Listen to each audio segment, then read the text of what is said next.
And now, ladies and gentlemen, from the heart of the Inland Empire, right here in sunny Southern California, it's Robert Cardoza Live, where we talk about politics, money, and you. This is the intersection of business and politics. And now here's your host, Robert Cardoza. And welcome aboard. I am Robert Cardoza. You're listening to Robert Cardoza Live on the street at the intersection of business and politics. Well, we got a great show for you today. On today's show, we're going to discuss what's in the news, new legislation, the IRS loses, and I'm going to answer your emails just like I always do. I do that every Monday through Friday. That part of this show stays the same. On today's show, we got some special segments. We're going to be with John Matthews and the Conservative Syndicate. We're doing a simulcast with John. We do that every Monday and Friday. Joe Hakos is off today, and we'll be also talking politics with John. We'll be obviously talking about last night's debate and probably much more.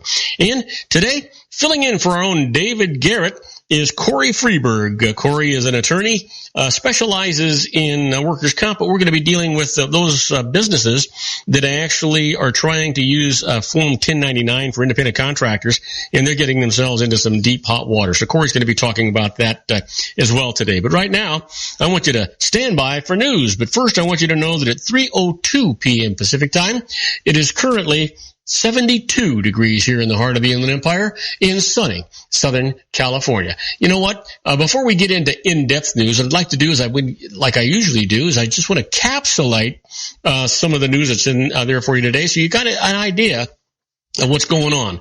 These are the 10 things to know for today, Friday, and your daily look at late-breaking news, upcoming events, and the stories that'll be talked about all day today and tomorrow. And first up, Trump, again breaking all the rules. The candidate holds his own protest event to coincide with the final GOP debate before Monday's Iowa caucuses. And what occupiers of Oregon Refuge want from the feds.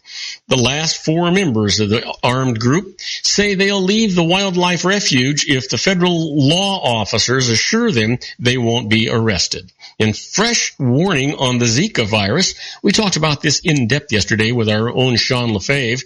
The illness is spreading explosively, and the Americas could see up to 4 million cases next year, health officials say.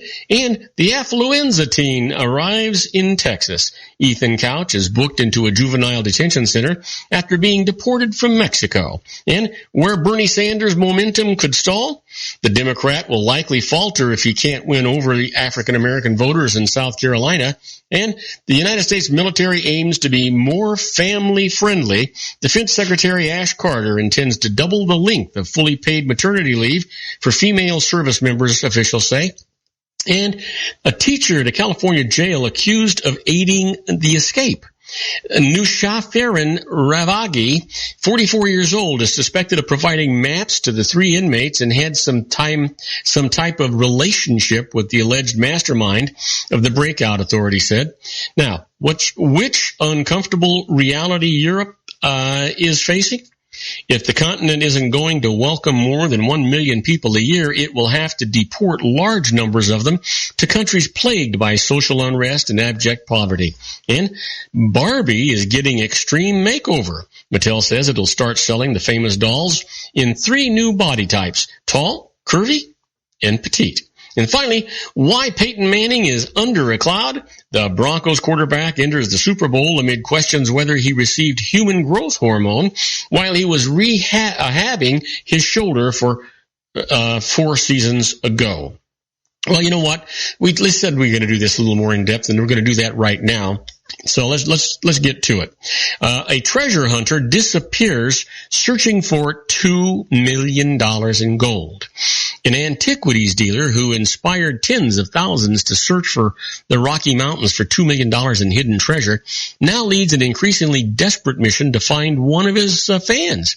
Forrest Finn has been flying out to chartered helicopters or planes searching remote stretches of the upper Rio Grande for any sign of Randy Bellew, now missing in the wild for more than 3 frigid weeks. Fellow treasure hunters are also searching for Bellew, who was last seen on January the 5th while trying to solve Finn's mystery. Every time we go out, and don't find Randy, it's discouraging, but we're not going to give up, Finn told the Associated Press. There are still places out there that I want to look. Finn, an eccentric 85-year-old from Santa Fe, has inspired a cult following since his announcement several years ago that he stashed a small bronze chest containing nearly $2 million of gold in jewelry and artifacts somewhere in the Rockies. He dropped clues to its whereabouts in a cryptic poem in his self-published memoir, The Thrill of the Chase. The hidden treasure has inspired thousands to search in vain, though through remote corners of New Mexico, Yellowstone National Park, and elsewhere in the mountains. Treasure hunters share their experiences on blogs and brainstorm about the clues. The mystery has been featured by national media, igniting even more interest. Well, you know what? Too bad. I mean, it just seems like a dangerous thing, and people they're all looking to get something for nothing, right? Yeah, just seems to be the way. Well, life at Zika epicenter, a struggle for afflicted family. Around the 5th month of her pregnancy, Danielle Fiera dos Santos fell ill with a high fever and angry red blotches on her skin. She soon recovered, but weeks later when she went to the hospital for a prenatal exam, the news was horrific. The baby she was carrying likely had a severe brain injury. When Juan Pedro Campos de Santos came into the world in December, the circumference of his head was just 26 centimeters, about 20% smaller than normal. Santos was never diagnosed with Zika, but she blames the virus for her son's defect and for the terrible toll that it's taken on her life. Living in Recife, in the northeastern state of Pernambuco, she is at the epicenter of the Zika outbreak, and Pedro is among 3,400 suspected cases of microcephaly that may be connected to the virus, though no link has yet been proven. You know, we haven't heard the end of that. That's going to be horrible. It could very well become a pandemic. We've got to be really, really careful on it. Here's some big news. It's a news break. The United States declares 22 Clinton emails top secret.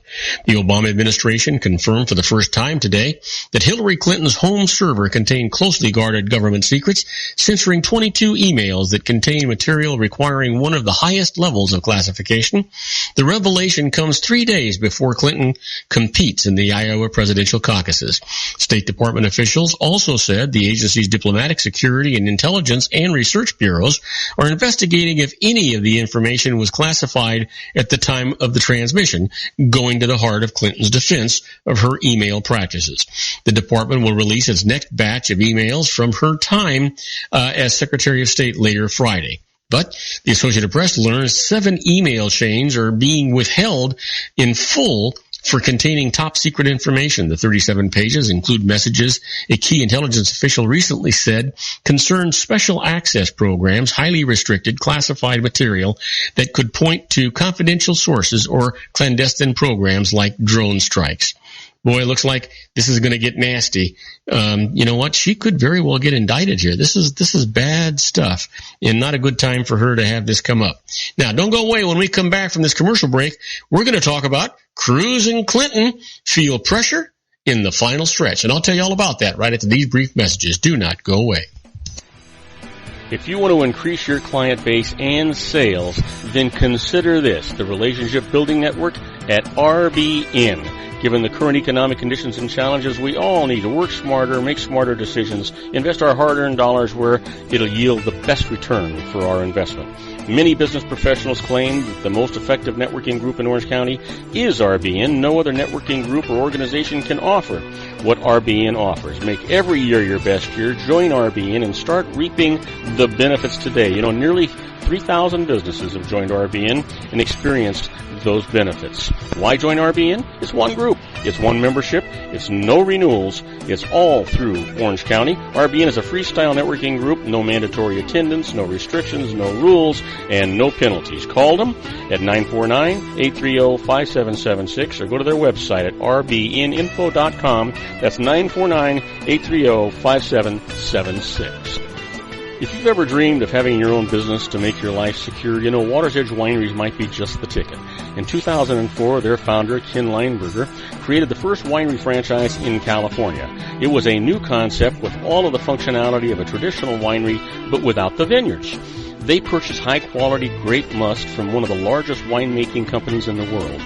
Then they craft each wine carefully and bottle it right at their location. The winery was built to satisfy consumer demand for wine by the bottle and by the glass, but still kept the element of allowing customers to bottle their own custom vintage. Now, they're opening urban wineries across the United States under the brand Water's Edge Wineries. If you've ever dreamed of owning your own winery, it may be in reach right now through Water's Edge Wineries. Just give them a call at 909-468-9463, extension 700. That's Water's Edge Wineries, 909-468-9463. Have you ever found yourself caught between a rock and a hard place? The law offices of Blomberg, Benson, and Garrett might be just the answer for you. The attorneys of Blomberg, Benson, and Garrett have been serving the Inland Empire since 1989. They're dedicated to the aggressive litigation of civil, criminal, and real estate matters. Over the years, they have recovered tens of millions of dollars for their clients. The firm's practice specializes in litigation of personal injury, accident, slip and fall, real estate, and criminal law cases. The firm provides clients with the care, accuracy, and dedication of experienced attorneys. Blomberg, Benson, and Garrett is located at 10300 4th Street, Suite 150 in Rancho Cucamonga, California. They've been providing the Inland Empire residents with outstanding legal services for over 25 years. They look forward to providing you with aggressive legal representation. Call them at 909-945-5000, where you can talk to a person, not a machine. That's 909-945-5000, the law offices of Blomberg, Benson, and Garrett. And now let's get back to our show where we talk about politics, money, and you. And I am Robert Cardoza. You're listening to Robert Cardoza live on the street at the intersection of business and politics. And we're talking news. You know, I told you Cruz and Clinton feel pressure in the final stretch. Lagging Republicans struggled to climb higher in their crowded field, while Hillary Clinton faced more email troubles today as the presidential contenders barreled toward a final weekend of campaigning before Iowa's crucial caucuses. Most of the candidates were scattered across Iowa in a last-chance try to gin up enthusiasm, sharpen attacks, and set expectations, all part of efforts to emerge from Monday's voting with momentum and a slice of the spotlight. Some were also burdened with playing defense. Clinton's campaign tried to deflect fresh suggestions that the former Secretary of State's use of a private email server for government business may have posed a security risk. The news heightened some Democrats' fears that the email controversy could dog their front runner well into this year's campaign. Well, on the Republican side, Ted Cruz found himself a prime target for a field that long ago let go of any hopes of coming in first in Iowa. With Donald Trump seeming secure in the lead, the fight for second or third or just better than expected was underway. In that second-tier fight, all the knives were out for Cruz, whose campaign as the one true conservative in the race. Well, I don't know that that's the case, but who knows? Well, this is what the authorities are reporting now. 1 of 3 fugitive inmates are arrested in California. Police arrested 1 of 3 violent fugitive inmates today after he told a woman in the same city where the jailbreak occurred a week ago that he wanted to surrender, authorities said. And the other 2 men remained at large. Bok Dong, 43, was taken into custody in Santa Ana, where the trio made their brazen escape on January 22nd from the maximum security facility, Orange County Sheriff Sandra Hutchins said. Lee Tran, an owner of Auto Electric Rebuilders, said Dong came into the shop looking for Tran's sister, Teresa, and told her that he wanted to turn himself in. Tran says his sister called 911, and Dong went outside to smoke a cigarette and wait for police to arrive. He says his sister's boyfriend knows Dong and that marshals had come by to speak with her earlier this week because she might have visited Dong in jail. Shortly after the late morning arrest, a team of well-armed officers in protective vests swarmed the business. Yeah, I would think so, right? Absolutely. Well, here's one for you. Iran flies unarmed military drone over a United States aircraft carrier. Iran flew a surveillance drone over a U.S. aircraft carrier and published video of the encounter today, the latest in a series of edgy naval incidents between the two countries in the Persian Gulf after the recent nuclear deal. While the U.S. Navy stressed it knew the drone was unarmed and the flyover didn't interrupt U.S. operations in the war against the Islamic State group, the incident underlined the continued tension over control of waterways crucial to global oil supplies. It follows a rocket test last month by the Islamic Republic near coalition warships and commercial traffic, as well as Iran's brief capture of American sailors who stayed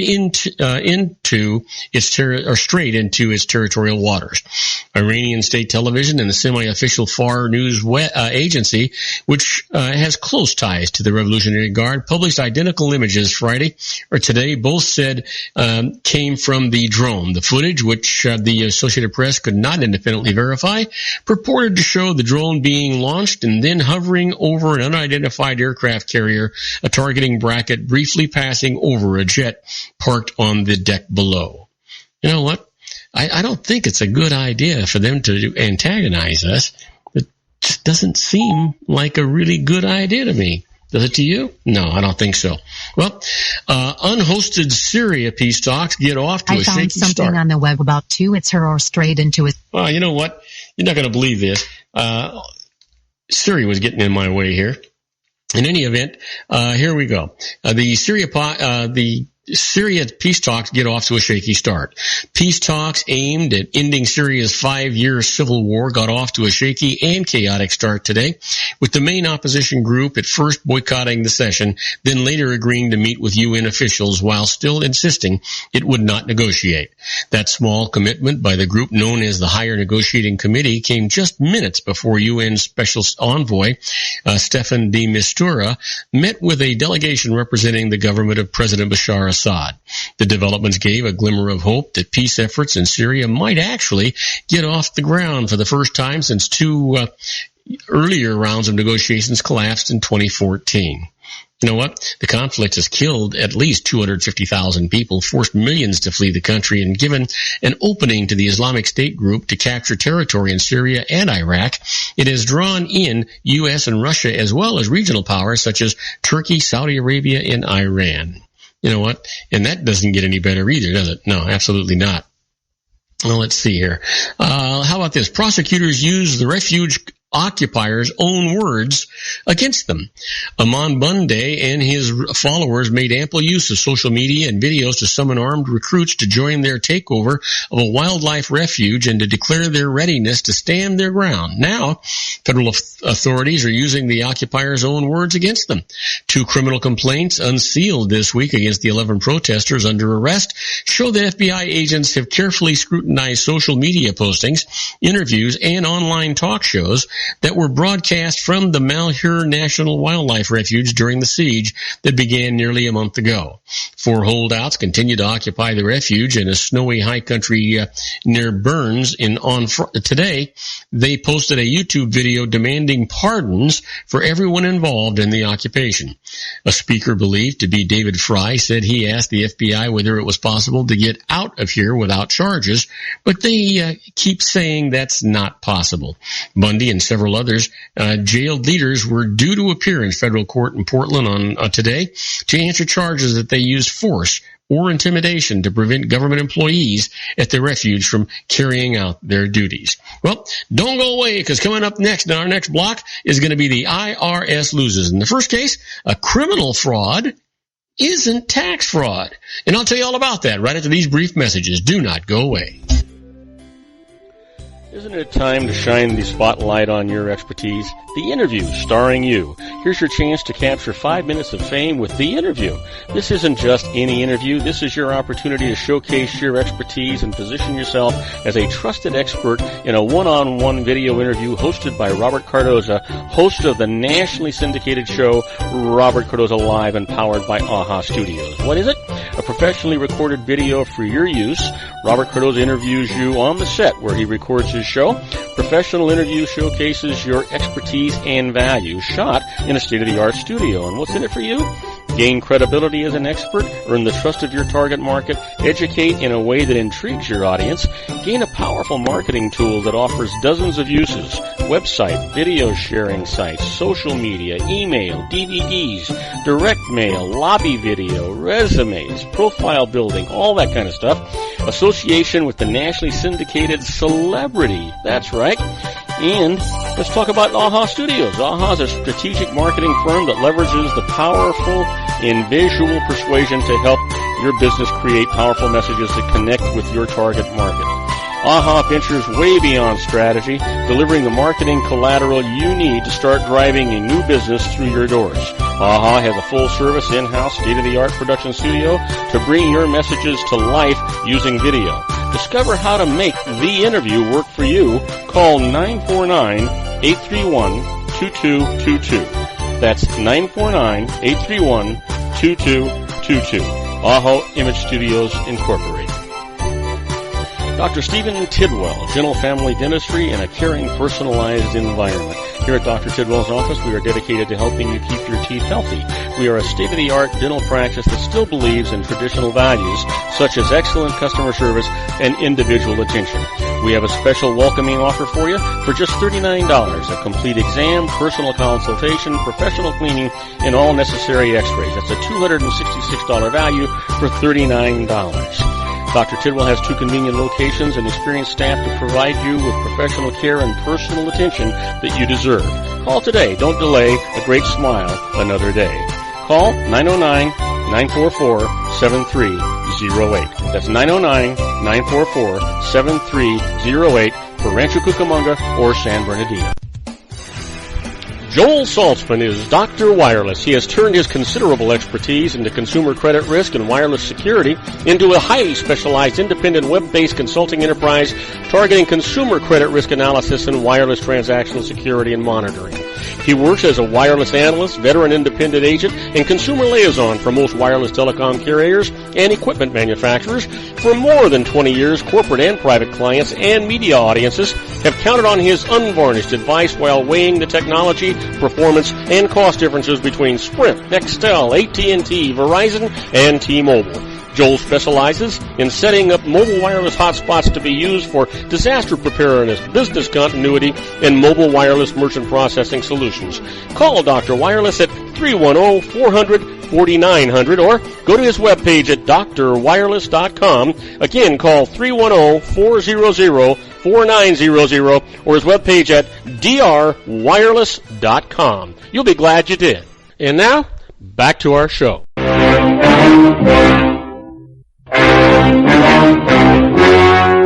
The story you are about to see is true. The names have been changed to protect the innocent.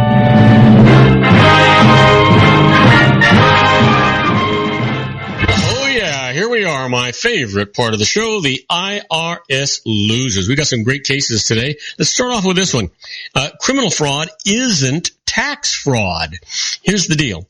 An IRS employee who was a compulsive gambler deceived friends into giving him more than $75,000 by saying that he could invest their money for a guaranteed 30% return using fake investment statements to convince them of his facts. Sounds like Bernie Madoff, doesn't it?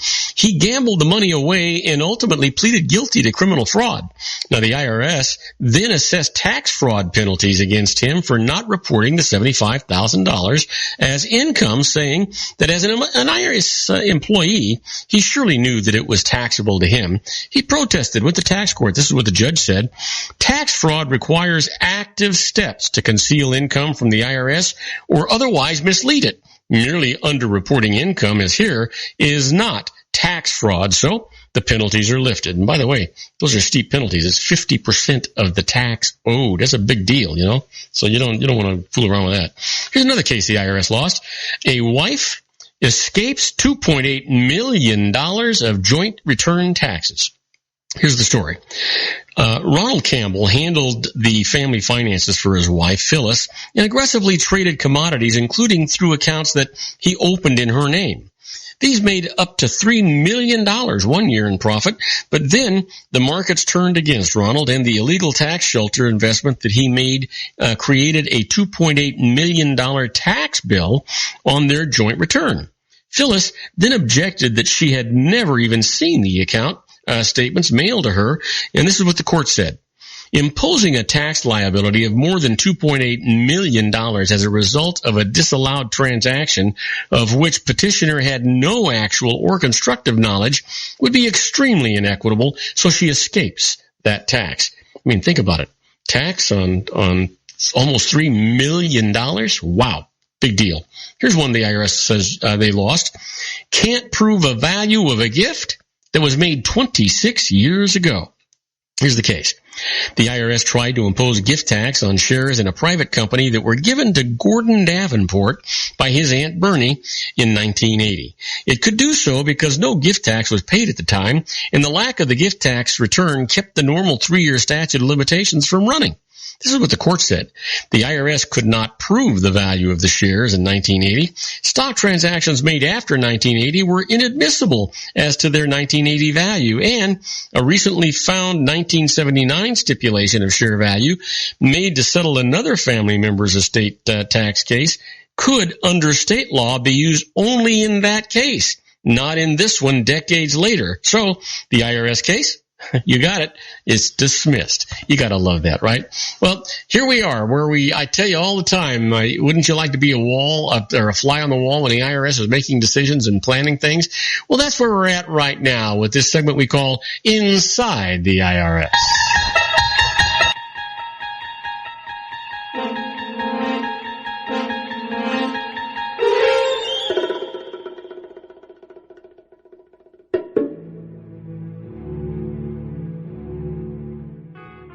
Yeah, this sounds a little bit like the Twilight Zone, but it should sound a little bit like the Twilight Zone because, you know what, when the IRS is doing stuff, they are sort of in Never Never Land. Let's talk about this. This is not a tax court case, but these are precedents that were set out and things that the IRS is doing. First up is, what are the chances of going to jail for tax fraud? You ever think about that? Hopefully not. According to the most recent IRS statistics, criminal tax charges were filed against only 1,036 individuals during the whole year last year. Considering the millions of tax returns filed each year, the odds of actually going to jail for cheating the IRS are minuscule. But you better be careful. The IRS, under the guidance of the current commissioner, plans to enhance its enforcement programs. More staff will be hired to conduct more audits. In past years, money that should have been devoted to increasing audit staff was diverted into computer modernization programs. You know, that's a scary thought, too, if you think about it. How about this? Good news from the IRS if you're a member of a limited liability company. That's an LLC. You know, an LLC is an entity created under state law. Now, it is classified as a partnership for federal income tax purposes unless called members are generally not, unless the members elect corporate tax treatment. The owners of an LLC, called members, are generally not personally liable for the company's debt, just like shareholders of a corporation. Until recently, there was some confusion at the IRS as to whether members of an LLC could be held personally liable for unpaid payroll taxes.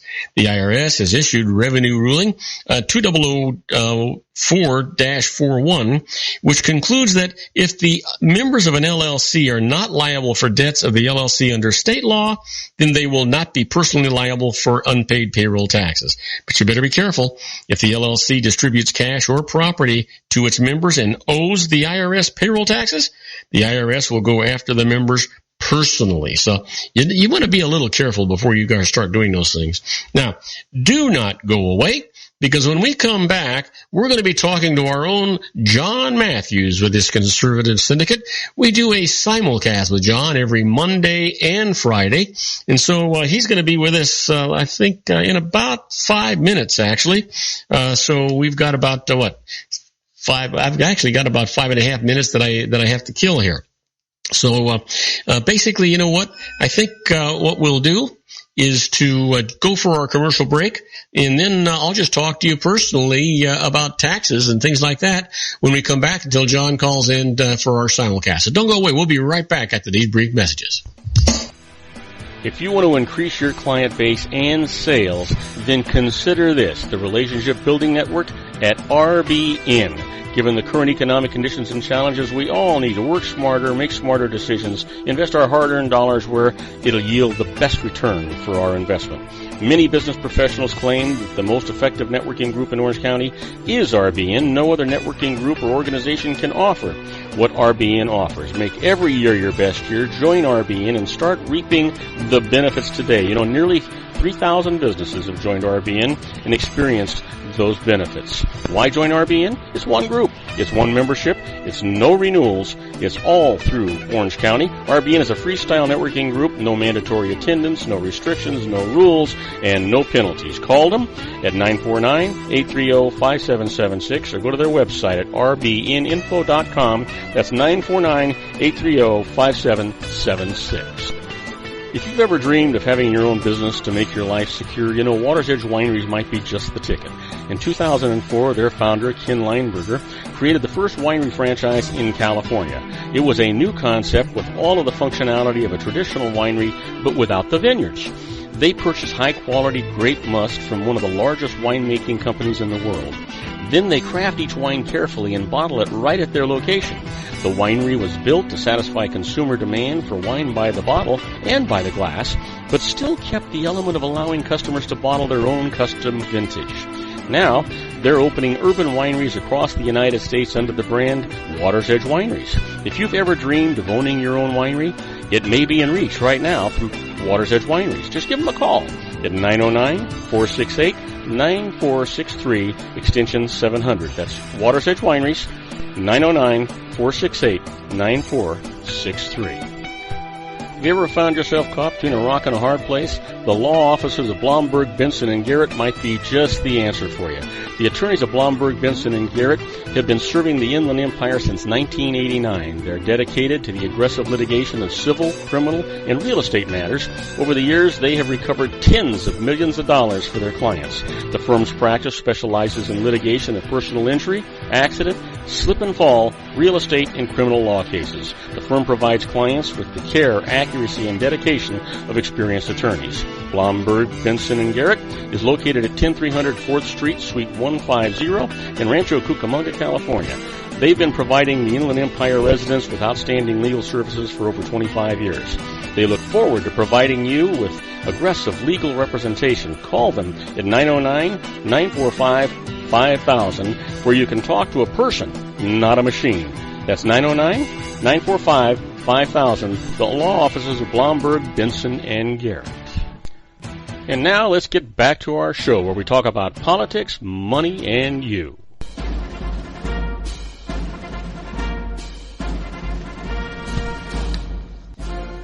And now, ladies and gentlemen, coming to you from the basement of his strategic planning room located at his political hideaway in Los Angeles County, the dedicated man who stands and serves the political conscience of our nation, Mr. John Matthews. And I am Robert Cardoza. You're listening to Robert Cardoza Live on the street at the intersection of business and politics. We're at 3:33 p.m. Pacific time. Currently 72 degrees here in the heart of the Inland Empire in sunny Southern California. It's on its way down to 49 degrees. And you know what? If you're one of our many listeners that are in New York City, I want you to know that at 6:33 p.m. Right now, it's 38 degrees and overcast. Hey, folks, that's chilly. That's cold, Now, just so you'll know, we're actually waiting. Got another minute or so before our good buddy John Matthews calls in. We do a simulcast with John every Monday and Friday. Generally, we have Joe Hakos with us too. We pick up a number of extra stations when we do that. We pick up the Pundit Press, PNN Talk Radio, and SHR Media Radio with the Conservative Syndicate and all the other stations that they're on. And so we actually enjoy doing this. This is our time to really talk in-depth politics. Nobody knows politics better than our own John Matthews. The man is just on top of it. You know what? We don't always agree, but you know what? We always respect each other's opinion, and I think that's the best way for this always to go. John will be calling us in about 15 seconds or so if he's on time. You know what? He's got a radio show going live right now at the same time that we do, and sometimes coordinating that can be a little more difficult. You know what? we've got a great show coming up, too, by the way, after the segments here with John. Corey Freeberg is going to be filling in for our own David Garrett on the law. And Corey's a managing partner of the Freeberg Law Offices, as well as the counsel for Blomberg, Benson, and Garrett, and the Bristol, Haynes, and Associates. He's a licensed California attorney and Arizona attorney, so you know what? It should be really an interesting opportunity talking to him. Well, our own buddy John should be calling in any second here, unless he's having technical problems, which usually is not the case. He's running a little over. He should have called in about 30 seconds ago, but he will. And we're going to talk about, I'm sure we're going to talk about the debate last night, and I'm pretty sure we're going to talk about Hillary Clinton. And here's our John. And we're with John Matthews and his Conservative Syndicate doing our simulcast. Hey, John, welcome aboard. Hey, how you doing, Bob? Hey, I'm doing good. Boy, you know what? You talk about an exciting time in politics, John. Holy mackerel. You know what? This morning they're talking about your good buddy Hillary Clinton being indicted. 22 of her emails were top secret at the highest level. Oh, yeah. Well, we've been talking about this for a while, and I think what people really need to understand about the email situation with Hillary Clinton, this is first and foremost, if you understand this one concept regarding classified information, then everything falls into place, and all the rhetoric, all the spin, everything comes into clear view, crystal clear. Classified information is classified at the moment it is originated, not the markings, not anything else. Somebody is told something that's top secret, it immediately becomes classified information. It does not matter if it's marked. It does not matter how it's disseminated. The information itself is what makes it classified. So the claim by the Clinton camp that, none of this stuff was marked classified, when we just found out a few days ago, people on her staff were actually taking the classifications off. So that they could send this to her private server. The SAP information, this top secret SAP. Let me ask you this, John.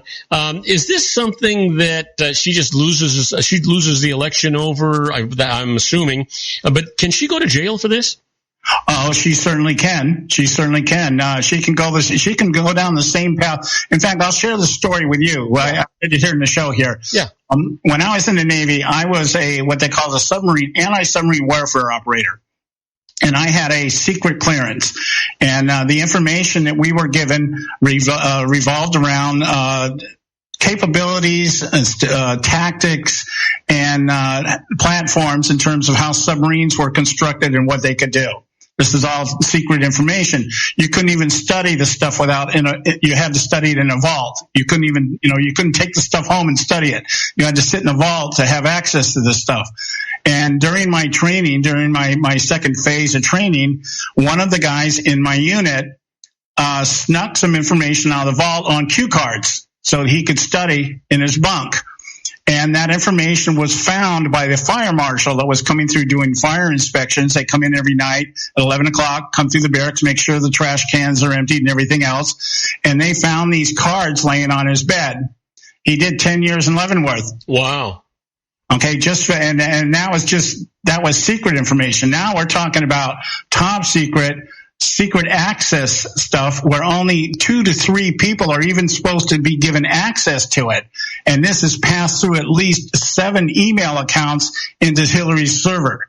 So this is major stuff. This is stuff that blocks people up and puts them away. Yes. Yeah, and the report that I saw in the Associated Press today said that there were at least 22 emails and numerous pages of them that they couldn't even say what they were about. They were so secret. Right, and then when you get into the secret access part of this, I believe there's 3 to 7 of those emails at the highest level, meaning that information had to have been pulled off a secure server, declassified by taking the markings off of it to be transferred to a private server. So that means somebody and her staff, that should have been, stuff coming through that type of clearance should have been for her eyes only, period. Nobody should. Well, now the FBI is doing an active investigation. They're going to have to call her in at some point. Do you think that this is enough that she will lose the Iowa caucus to Bernie Sanders on Monday? Well, I think that remains to be seen here because, you have to, the Gruber theorem is in play here, the stupidity of the American voters. So whether or not it plays out in Iowa remains to be seen. I think she's got more of a problem with the fact that Sanders is surging in popularity right now more than her issues with email. But I do believe that coming down the line here, when we start getting into the later caucuses in the middle of February, you start getting into like South Carolina and Nevada, that time something's got to be coming down from the FBI because the FBI is in a very difficult situation right now. They either brush this thing under the carpet and lose all credibility as an agency, or they at least go to the DOJ and say, we recommend that she be indicted on these charges. At what point now it falls into the Obama camp, whether they're going to go along with it or not. Now, they may not. Obama may try to delay this thing until after he's out of office. But the point being, at that point, I believe it will then make its way into the court of public opinion. And that, at that point in time, Hillary's got even more problems than she's got now. And we were talking yesterday about the distinct possibility that what we may be looking at is the first time in history that we have two brokered conventions from both parties to pick their candidates. And listen, there is a chance, I'm thinking, that all of this could go on for a long, long time. The election could take place. She could be elected president and then impeached and imprisoned over this, right? After the presidency. Yeah, if she is indeed indicted and tried for security breaches, she and anybody else involved, meaning Human Abedin, Cheryl Mills, Jake Sullivan, all these people who are in the mix here, every one of those people are up on the same charges. Wow. Boy, what a mess. What a mess. But you know what? I got to tell you, and I'm an old son of a gun, but I got to tell you, this is probably the most exciting presidential season or the election season that I've ever witnessed. I think this is phenomenal. Oh, there are parts of it that I would agree with you. There's parts of it where I'm just like, this is so cool because everything is being exposed to such a level of the corruption, the partisanship, the backroom deals, the campaigns, the money, all this stuff is coming out one way or another in one place or another. The sad part of it is that we're finding out that this has been going on for quite a while. Yeah. And you know what? And you've actually said it a lot of times. Isn't it unfortunate? That's not unfortunate. It is horrible that our own government isn't on top of this, or if they are, that they just pull the wool over our eyes so we can't see what's going on within our own government. I am just absolutely incensed over this thing. You know what? Let's not talk about Hillary and Bernie. Let's talk about the debate last night. Did you happen to, which one did you watch? Did you watch the Republican debate or did you watch Trump raising money? No, I watched the main debate later. That came on later in the evening, the main one, because we were on the air when the undercard took place, which that to me is a waste of time anyway. Yeah. I have a lot of respect for some of the people on the undercard. I like Rick Santorum. I like Mike Huckabee. There's things about Carly Fiorina that I like. Not a lot of things, but there's the things I do like, I like very much. Yeah. But these guys should be gone by now. And so I didn't see the importance of following anything they have to say. In fact, one of the indicators, one of the telltale signs here of desperation is that Rick Santorum and Mike Huckabee both showed up at Trump's rally. Yeah. You know what? I didn't see the debate. I was just sick of it, the whole thing. Something that Trump said that actually hit a nerve with me. And that was, you know what a fiasco it is for somebody who's running, with 40% of the popular vote here, or Republican GOP polls, has to actually debate with people who have a negative poll and 1 or 2%. That's absolutely ridiculous. I'd like to have the top three guys up there and have them really debate what the heck's going on in the world. It really ought to be, Trump and Cruz and Rubio. Those are the only ones that actually should be on that stage. Although, you don't want to cut people out of there, but it seems to me that nobody else is going to actually get into this thing. And then the other thing that I thought was really cool, I think that Trump did the right, and I expect you to tell me I'm wrong at some point. I think he absolutely did the right thing by shoving it back in Fox's face and being insulting to him. Look at what they did to Cruz last night, for Pete's sake. So, it seems to me that it was a better thing to have this thing for the veterans. They raised over $6 million. You know what they didn't tell you is Donald Trump put in $1 million. His good buddies, there were 4 other people that put in $1 million apiece, and the rest of the $1 million was actually through donations. But you know what? He still did a doggone good thing, and 16 veterans organizations are going to share that $6 million. Well, one of the things that people really need to understand about this particular thing, the veterans groups that Donald Trump was, raving about yesterday that he was supporting, and all this money was going to go to all these veterans organizations, most of them have said, we don't want the money. Most of them come out and publicly said, we don't want this. They're upset that Trump, one, is using them politically. That's what they're saying, is you're using us to garner attention. And second, we're not really, we think you should have shown up at the debate. See, that there's some of the big groups out there are saying, no, we don't want your money. I actually saw an interview with the head of this coalition for all these veterans groups, and he did say that he didn't want the money. He didn't want to politicize this thing. It's hard for me to say to the veterans, don't take $6 million, but I guess it's a drop in the bucket compared to what they need and what's going on.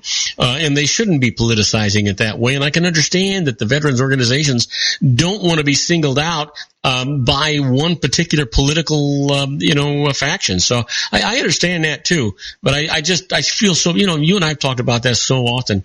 I'm just absolutely, horribly disappointed in our government and the way that they treat our vets. Yeah, you're absolutely right. I do have a couple of comments I would like to make about Cruz. I got to go to my commercial breaks on my side here. When I get back, a couple of things. Cruz disappointed me last night, and I want to point out why. Okay. Because he's missed some very good opportunities. He's gaffed them up pretty bad. So as soon as we get back from our commercials, we're right now on Robert Cardoza Live. We'll run our commercials, and then we'll be back. And we'll be right back with John Matthews in the Conservative Syndicate corner. Don't go away, folks. We've got a great conversation going on, and we'll be right back with John Matthews. Isn't it time to shine the spotlight on your expertise? The Interview, starring you. Here's your chance to capture 5 minutes of fame with The Interview. This isn't just any interview. This is your opportunity to showcase your expertise and position yourself as a trusted expert in a one-on-one video interview hosted by Robert Cardoza, host of the nationally syndicated show Robert Cardoza Live and powered by AHA Studios. What is it? A professionally recorded video for your use. Robert Cardoza interviews you on the set where he records his show. Professional interview showcases your expertise and value, shot in a state-of-the-art studio. And what's in it for you? Gain credibility as an expert, earn the trust of your target market, educate in a way that intrigues your audience, gain a powerful marketing tool that offers dozens of uses, website, video sharing sites, social media, email, DVDs, direct mail, lobby video, resumes, profile building, all that kind of stuff. Association with the nationally syndicated celebrity. That's right.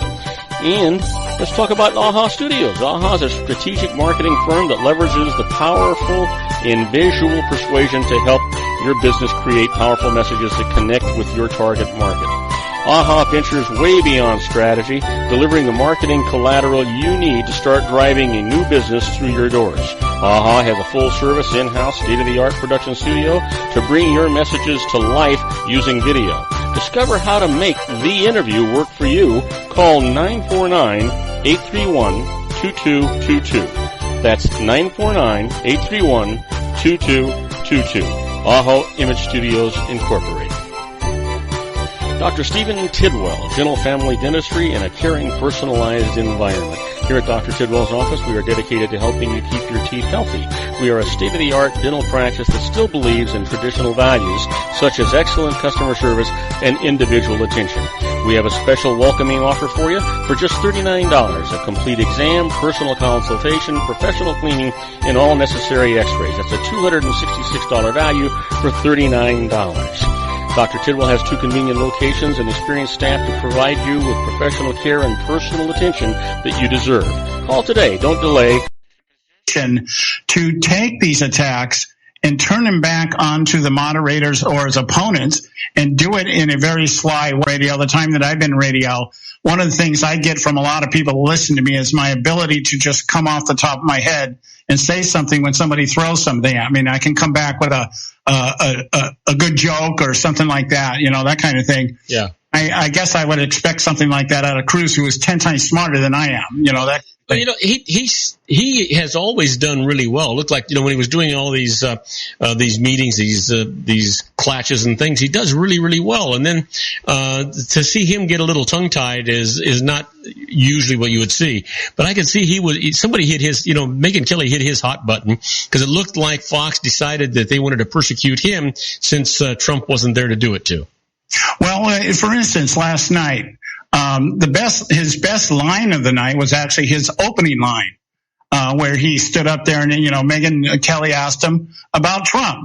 Trump's not here. We want to get a response. See, that he had to know the moderators were going to come at him and start back into their, let's get you guys, fighting between yourselves kind of thing. Yeah. And his response, well, let me say that I'm a maniac and everyone on this stage is stupid, fat, and ugly.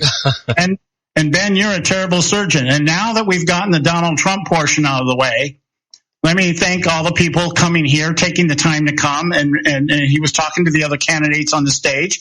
You showed up, and we're trying to show the American people who would be the best president. That was a decent response. It should have been more direct. Rubio was the one that nailed it. Rubio, when his opening statement was, let's begin by being clear what this campaign about. It's not about Donald Trump. See, that's the right response. Yeah. Cruz tried to be a little bit funny with it, and it half worked. I chuckled at it. Everybody laughed at it, but it was still kind of taking yourself down to the level of Donald Trump. But you know what? And not just Fox, but primarily Fox, but all of the networks that have been hosting these debates, every one of them seems to be taking these in a direction away from getting the candidates to talk about policies and issues. They get them to talk about each other, and they poison they stir the pot, right? And it's the network's fault for doing that. They drive them in that direction, and I think that that's a disservice to the people that are actually watching those networks trying to learn something about the candidates. Well, obviously, and that's the whole thing is that, and that was one of the other mistakes Cruz made. He tried to regurgitate his response to Megyn Kelly. You could tell they were trying to pit each other against each other again. And it worked the first time he did it. The first time he came back and said, well, look, you guys are just asking us questions about each other and you're trying to get us to fight and you're not doing us justice. That worked the first time. He tried to regurgitate that last night when he was being attacked, and it didn't work because the questions that were coming at him were of a different flavor than they were the first time. And he was being asked about his position on something and not what somebody else was thinking or what somebody else believed. And he tried to regurgitate this argument, and it didn't work. He actually got booed when he brought it up. So again, he missed it. Another opportunity the discretion would have been a better part of valor there, and just going ahead and they got to know. These people got to know by now. You're going to be targeted, whether it's Fox News, CNN, MSNBC, anytime. These are not moderators. These are celebrity newscasters that are trying to build their own reputation at your expense. You should know that. And you know what? They're not even reporters. They're news readers. They don't even report the news. The old time reporters that we, with Walter Cronkite and all of these, the big guys that remember, they actually were very unbiased, reported facts, told us what the heck was going on. We could make our own decisions of what was going on. Now the networks, it's all about ratings. It's all about news. It's all about creating controversy, and it's not about telling us what we need to know. Yeah, the big target, the big objective of the moderators last night was to paint every person on that stage as somebody who's a flip-flopper.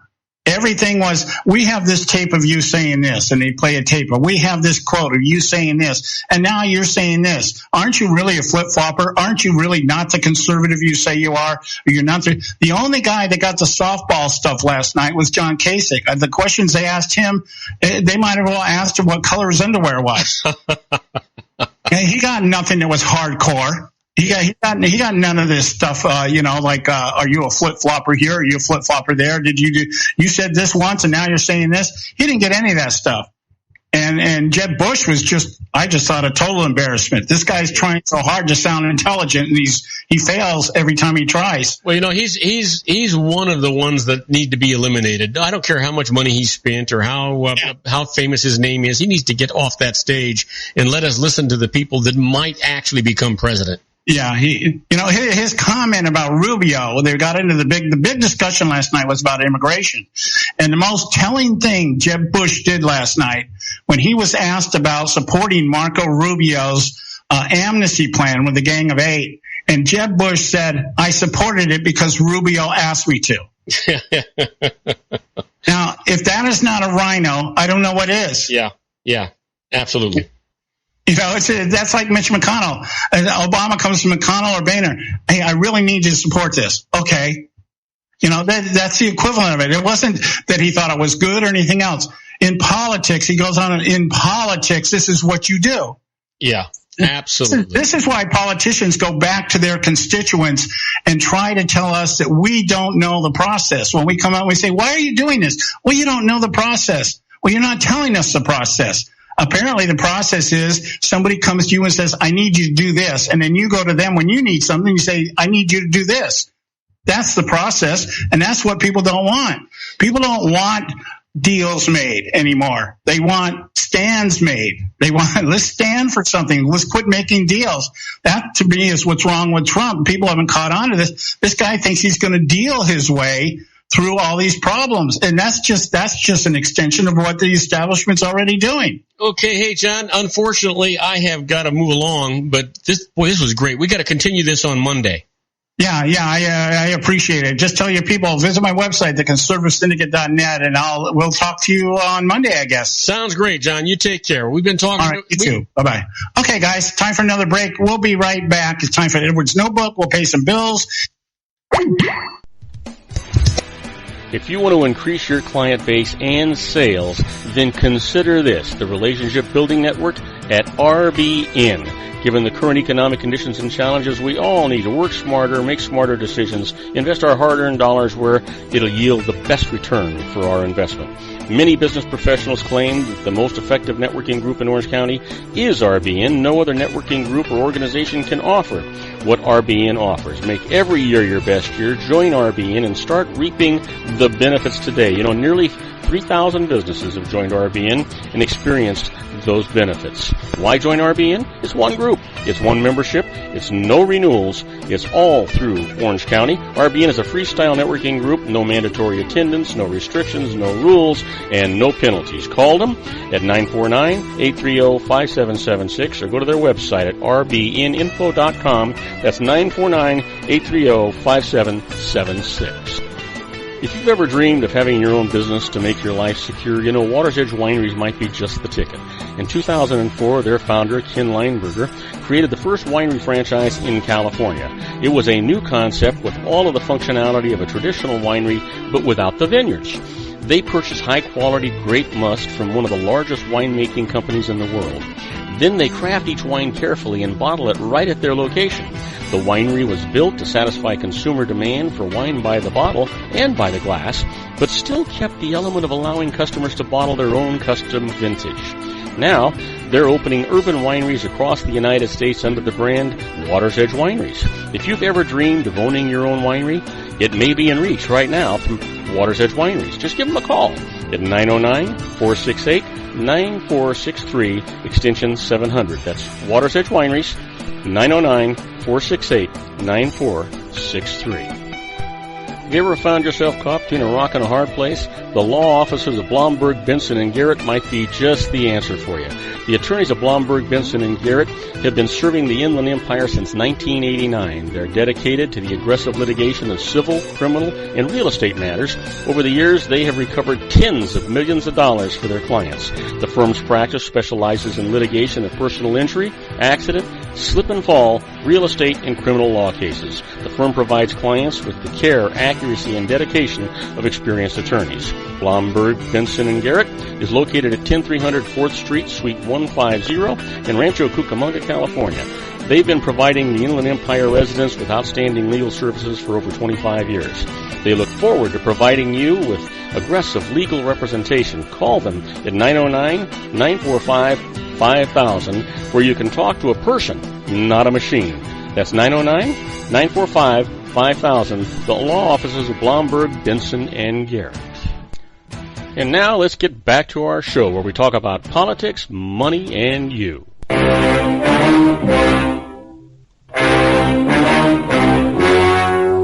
story you are about to see is true. The names have been changed to protect the innocent. And now, ladies and gentlemen, coming to you from the bowels of the Hall of Justice, our own legal guru, David Garrett, attorney at law. I am Robert Cardoza. You're listening to Robert Cardoza live on the street at the intersection of business and politics. We're at 4:01 p.m. Pacific time. Currently 72 degrees here in the heart of the Inland Empire in sunny Southern California. Well, it's on its way down to 49 degrees, but for you listeners that are in Chicago, Illinois, it is 6:02 and it's currently 35 degrees and overcast. Hey, folks, that's cold. Now, filling in for our own David Garrett is an associate of his, Corey Freeberg. Corey's a managing partner of the Freeberg Law Office, as well as of counsel for Blomberg, Benson, and Garrett, where our own David's at. He's also for Bristol, Haynes, and Associates. He's a licensed attorney in both California and Arizona. He focuses his practice on workers' compensation. His career has covered both defense and applicant plaintiff sides. He spent the last 4 years representing corporations and self-insured municipalities. We're going to talk about the wrong use of Form 1099 independent contractors today. Hey, Corey, welcome aboard. Good to have you here. Hi, Robert. Thank you for having me. You know, it's a I'm looking forward to this. This is something that, when I was in private practice as an accountant, used to deal with this issue a lot, and people just never got it. They always stuck their necks out and wound up getting in a lot of trouble. You know what? Why don't you kind of define the difference between an employee and an independent contractor, and then we can move on from there. Well, and I feel today it's become an even greater problem as employers are trying to cut costs associated with the Affordable Care Act and other issues. So they are taking someone that would typically be an employee, someone that they are, having direct control over their activities, providing them with the tools that they need to do their job, and dictating how much that person is making, but they're classifying that person as an independent contractor rather than an employee. And the primary difference between an independent contractor and an employee, an independent contractor is going to have a distinct occupation outside of the business that is employing them. And we're seeing more and more as employers are getting these individuals to sign 1099 forms instead of W-2s that they're running into trouble. Well, you know what? And I know that when I was in practice, I saw a lot of it. The IRS would come in and they'd audit, different firms, and they'd find that their independent contractors were actually employees, and those firms wound up getting in a lot of trouble when it started talking about, payroll taxes and withholding and all the other things that were involved. And the fact that they used to have I forget if it was a 21 or 23 point list that the IRS used to use for the determination of whether or not you were an employee or an independent contractor. But basically, it was, do you have keys? Do they provide you with an office? Do you have to follow their direction, or do you work independently? Do you have other customers? That kind of stuff, right? Yeah, the list is not set in stone, that's for sure. It's mostly based upon the common law definition, and it all really comes down to the right, or at least, maybe not necessarily right, but the potential power to control the activities of the individual.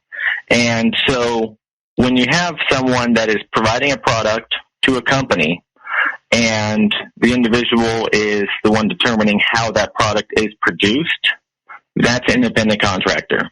But when you have a company bringing someone in and saying, all right, we need you to do blank, and then telling them how to do it, the more that the company uses that power above the individual, the more likely they are to fall within the employee status, and that has beyond the IRS, just at the state level and, dealing with insurance policies, you got unemployment issues and workers' compensation benefit issues. Yeah, and used to be you'd have to figure out who, how, where, and how much, and basically these guys needed to be independent and couldn't be dictated to.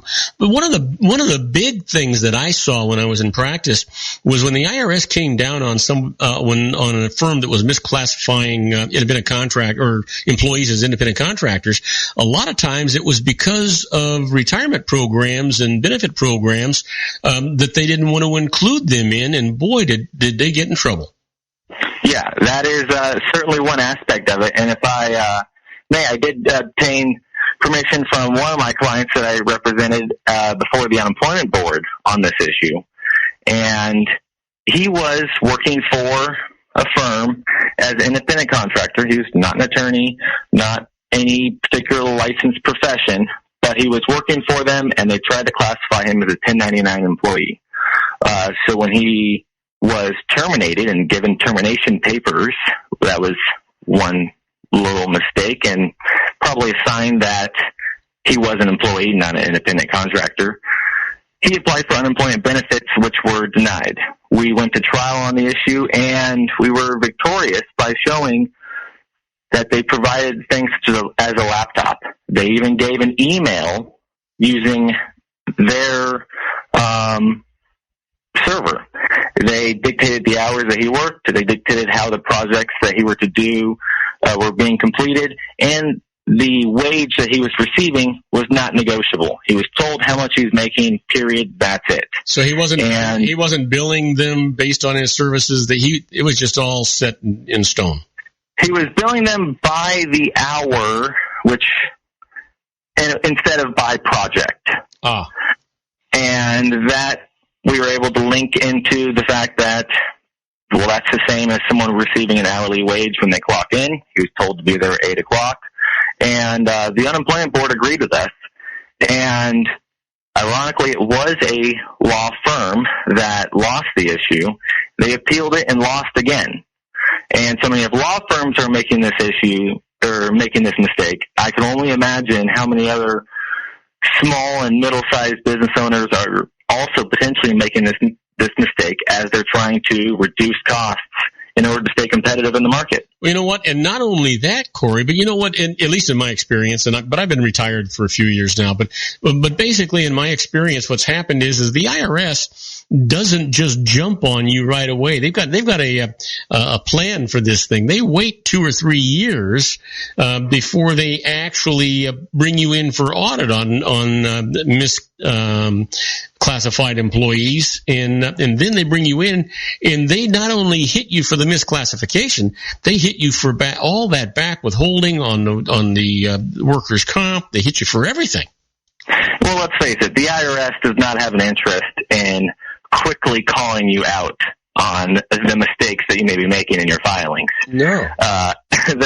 They are just content letting the penalties run up until the 3-year statute hits.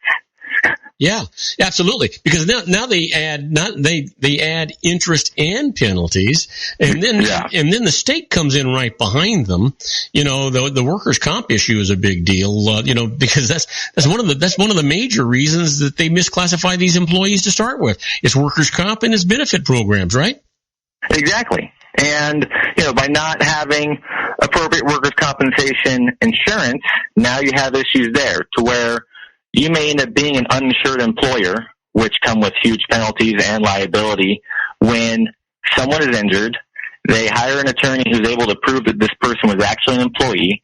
And we've seen cases typically revolving around tree trimming services, where they will try to classify people as independent contractors, misclassifying employees to their insurance policy holder. And then when someone gets hurt, that's when everything comes to the surface, and these companies are in a lot of trouble really quick, and any money they may have saved is quickly gone, and it ends up costing them way more in the long run. So I'm guessing the solution for employers that don't want to misclassify employees would be for them to use a temp agency, right? And get these people from the temp agency so that they're employees of the temp agency and not of the firm. Exactly. Temp agency is going to have workers' compensation coverage, and all those issues will be completely addressed by the temp agency. So that way, if the person is injured while on the job, it's through the temp agency's insurance policy. And that is going to be one awesome way that many small business owners can still save costs and the time that it takes to correctly have all their employees classified a certain way, especially if they're bringing them in for a short-term project, is to go through a temp agency, which exists for pretty much every skill set you could possibly imagine. Yeah, I would, you know what, and I would certainly think so. And the nice part about a temp agency, because I used to hire people through a temp agency. What I'd do is I'd use the temp agency. If I didn't like them, they were gone before noon. And if they were gone before noon, I generally didn't have to pay for them.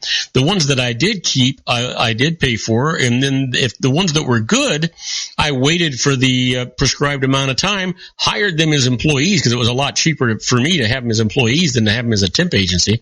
And then it worked. I got the best of all worlds that way.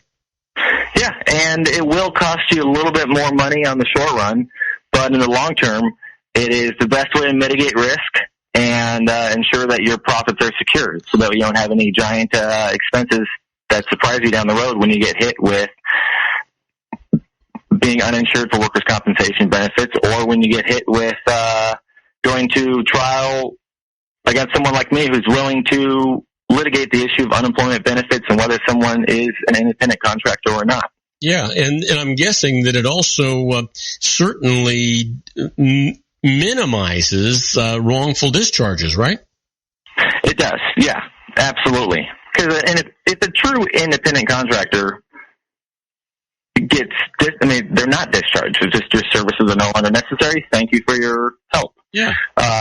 Going through a temp agency, it's also going to be the same situation for those short-term projects. Otherwise, it is 100% worth the expense and time to make sure that your employees are correctly classified as employees instead of 1099 to try to take a couple of shortcuts. So I'm guessing that the companies that are large enough to have an HR department, these people are astute enough to understand the difference between an independent contractor and an employee, or do they? And those same firms generally have an attorney, that's on a retainer. Do they actually pass when they're going to use an independent contractor type situation? Would they pass that by an attorney? All the times I've run into this issue as an attorney, it's always been small to middle-sized businesses. I would assume that large corporations with an HR department, and especially once you get into extremely large where they got shareholders and they're publicly traded and they have in-house counsel, things are being done correctly. And I have not had a case come across my desk where it's against such a large corporation, where they have in-house counsel that made a mistake. I have not run across that situation. Well, this really applies to the small and middle-sized business owners who, as they're trying to compete with larger companies, for law firms, there's a lot of online services now becoming available and that are kind of encroaching upon their business. Any other type of business that you may be running, you have Amazon and Walmart and all these other larger corporations that are making it more and more difficult for you to earn money. So they're trying to find ways around that. And they've been doing that recently by hiring more, quote unquote, independent contractors, but then treating them as employees, giving them a desk, a laptop, telling them how to do their job. And when it comes to that person getting hurt at work, this is also important for anyone listening that is classified as independent contractor who feels they may be in the situation, they're hurt at work. Well, workers' compensation benefits is a California constitutional right. Just because they've been misclassified as independent contractor does not mean they should not receive benefits. So what happens in a case like that? The employee who was misclassified goes to the doctor, and the doctor says, "Hey, did you get hurt at work?" And they say, "Well, yeah, I did." Well, this is a workers' comp claim. It's not covered by your insurance. And then the workers' comp finds out. Does that employee not get covered because the employer was trying to get around the corner on it, or does the employee get covered and the employer gets visited? Well, it will automatically be denied, and it's going to be a situation where, unfortunately, they're going to have to retain an attorney, because automatically it's going to be denied. You're an independent contractor, not an employee. The insurance company has the interest of keeping the person classified that way as well once they speak with the employer. So, the insurance company is going to deny liability for those workers' compensation benefits. Now, when you hire an attorney, litigate the issue, and if the board determines this person was actually an employee, now you have the issue of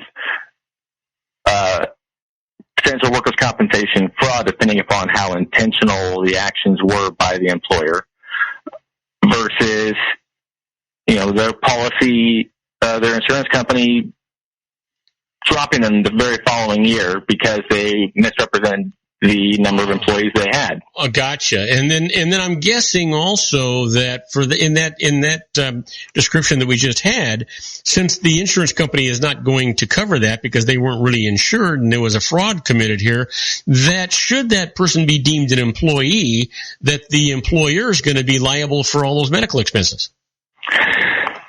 Well, the fraud depends upon how intentional it was. Uh-huh. So, one instance where I've seen where they pretty much classified every employee as 1099 independent contractors, even though they started losing many of these disputes, that's now bordering on the issue of fraud. Now, if it's unintentional, then the insurance company will still be liable, and there'll be penalties and fines against the employer for misrepresenting the number of employees they had to their insurance company.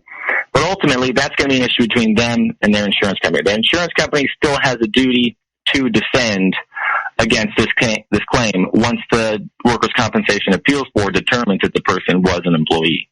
And now, you know what? Typically. That's all, these are all general.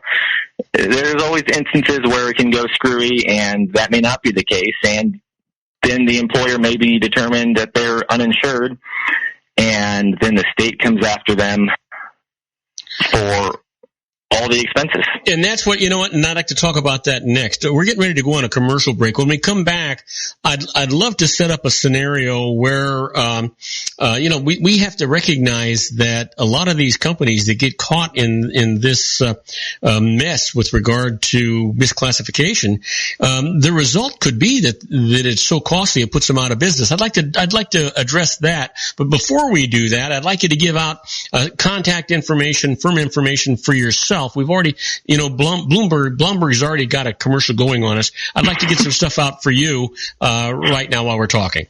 Yeah, mine is the Freeburg Law Office. You can contact me at 909-333-1527, and I am proudly representing injured employees. And we're talking to Corey Freeburg, filling in for David Garrett on the law.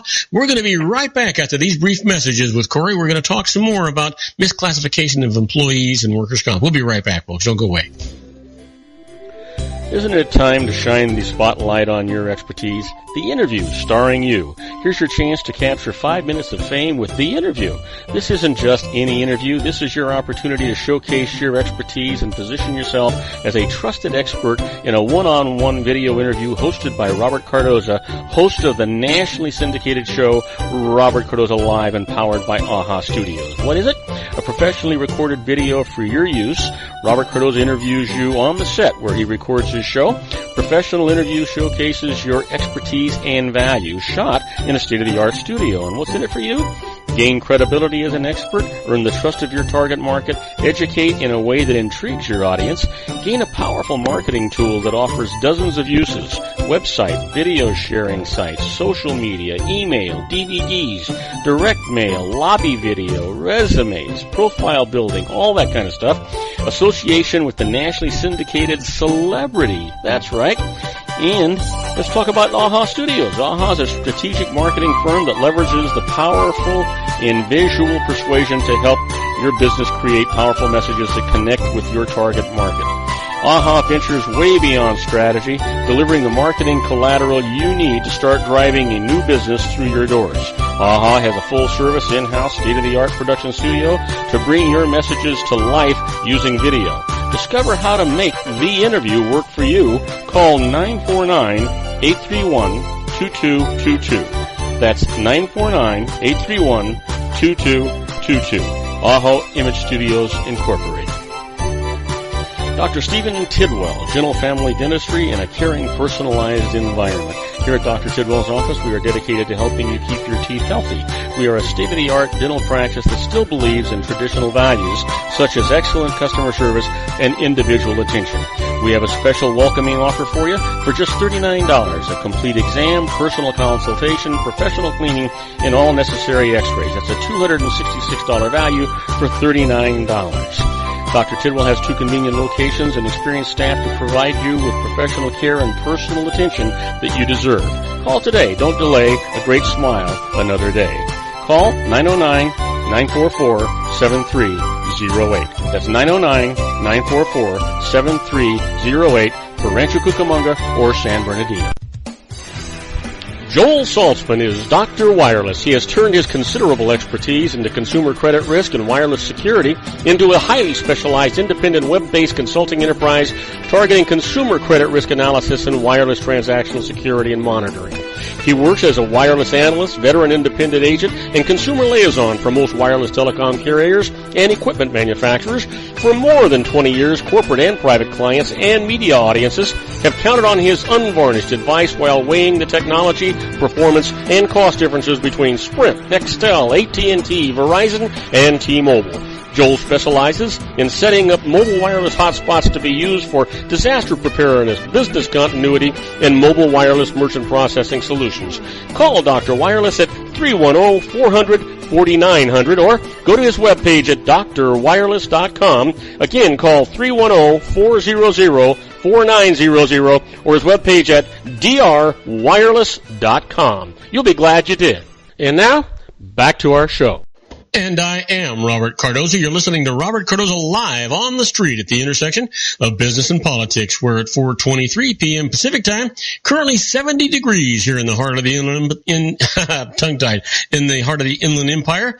But you know what? If you're one of our listeners in Paris, France, I want you to know you got to get a life, folks. It's 1:23 a.m. tomorrow. For God's sakes, go to bed. We actually record this. You could listen to one of our archive shows. But if you're there, it's currently 46 degrees and it's raining. Now, we're talking to our fill-in today for David Garrett, Corey Freeberg. And Corey's an attorney, managing partner of the Freeberg Law Office, as well as counsel for Blomberg, Benson and Garrett, and Bristol Haynes and Associates.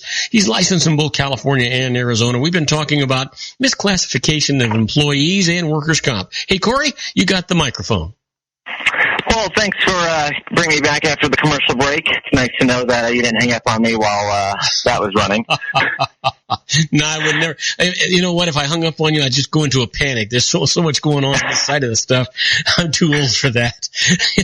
Anyway, Corey, before we left on the break, I was mentioning there are a lot of people, especially they're small and medium-sized businesses, they get caught up in this misclassification, whether it's accidental or if it's on purpose.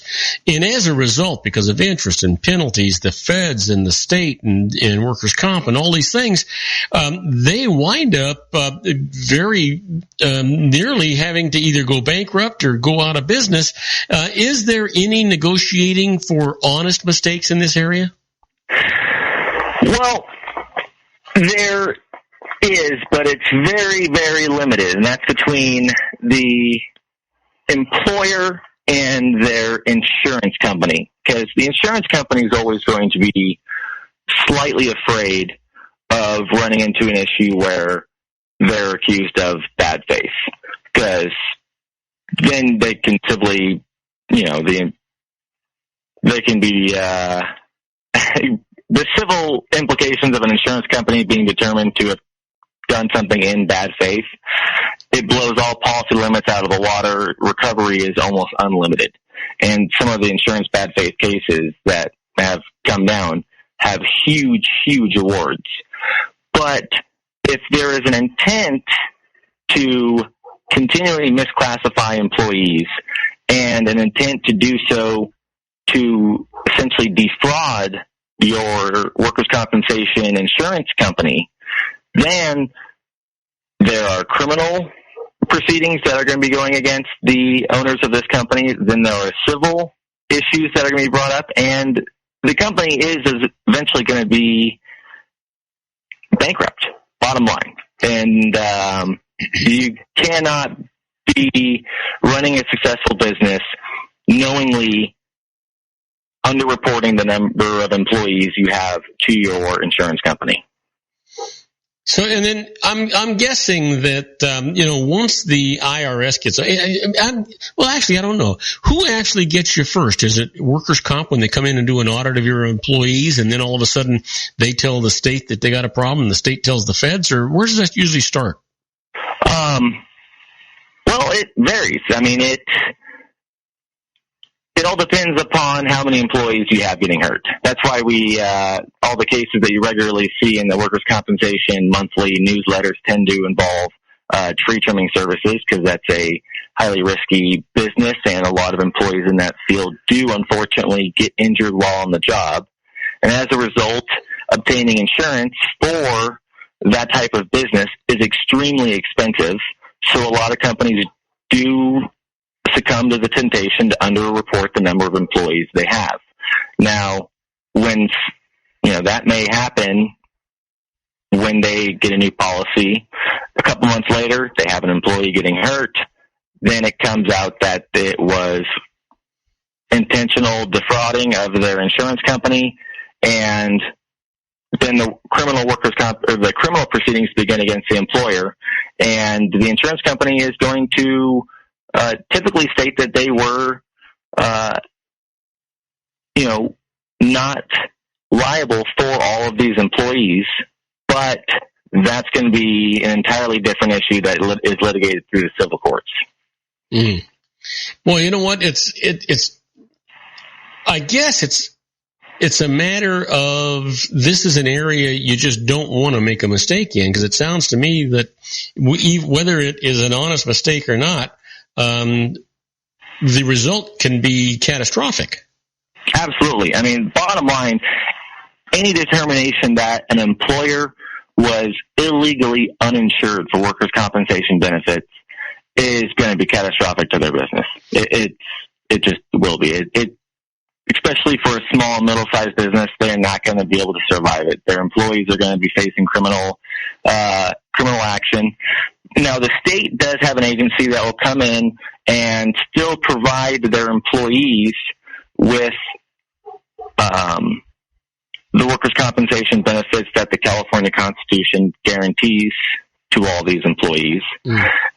But then they are going to be proceeding civilly to collect the amount spent from the employer.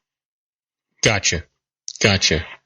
No. And like I said, all these cases that I've had, I've always been on the individual side. I have not defended a corporation against these issues, and so I haven't really had to see how bad it can really get for a corporation, small, medium, or large, when they classify too many of their employees as independent contractors. I've only been on the side where I'm able to prove this 1099 quote-unquote independent contractor is actually an employee and entitled to various benefits. And it's usually a result of the employee being hurt in some way, and they make a workers' comp claim and is not honored. Is that usually what goes on? Exactly, that and or terminated. Well, terminated. So that would be unemployment, right? Yes, I've done both. And so I'm guessing that if you had somebody misclassified and you terminated them and they turned around and claimed unemployment, now the state's going to come in and say, hey, what's going on here? We've got this claim, and who is this person? When did you hire them? How much money did they make? And why didn't you have them on the books? Yeah, I would. I mean, that was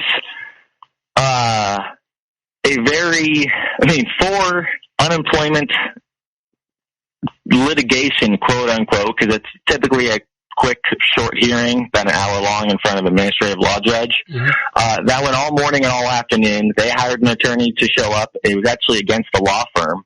The judge even mentioned afterwards that it was the most intense litigation she's seen over unemployment issues in quite a while. And I was able to prove that my client, even though he signed a 1099 and there were payments to his corporation that they encouraged him to make, that in fact he was an employee. And so the state began paying him unemployment benefits. Now, the fact that they weren't withholding it from his paychecks was not an issue that the state made us address. That was something that I presume is against the employer. And it was a law firm who made this mistake. So if a law firm can make this mistake and lose, not only at the trial level, but also on appeal, and continuously lose throughout all this litigation, then it really concerns me about other industries that may also be making the same mistake. Well, now let's talk about a law firm for a minute. I mean, because, being an attorney is like being a doctor. There's so many different specialties and things. Would for the lack of a better term, a general practitioner attorney, would they not necessarily know what the employment laws are?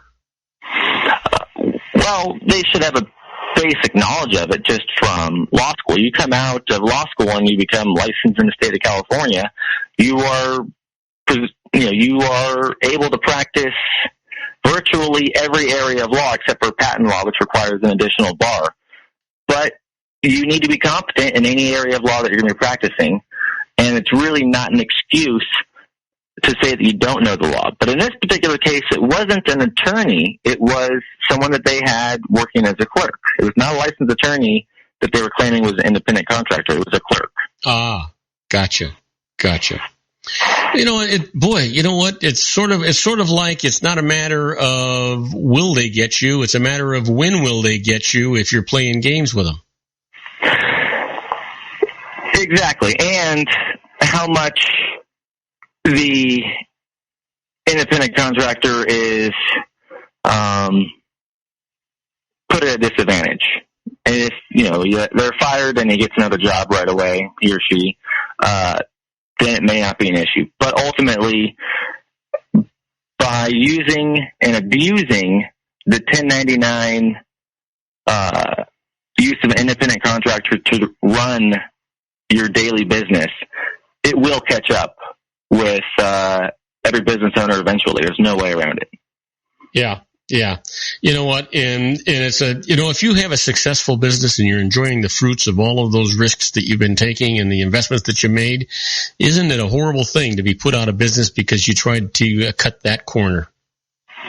Yeah, exactly. And it's really a shame and a disgrace to especially in this instance, because it was a law firm. It was really almost shameful that a law firm would be willing to put such a huge risk just for the sake of saving themselves some paperwork. I mean, lawyers should be used to mounds of paperwork, and this law firm decided to classify every person that they had come in as a clerk as an independent contractor. So since it was a law firm that committed this oversight, is that an issue for that firm with regard to the state bar?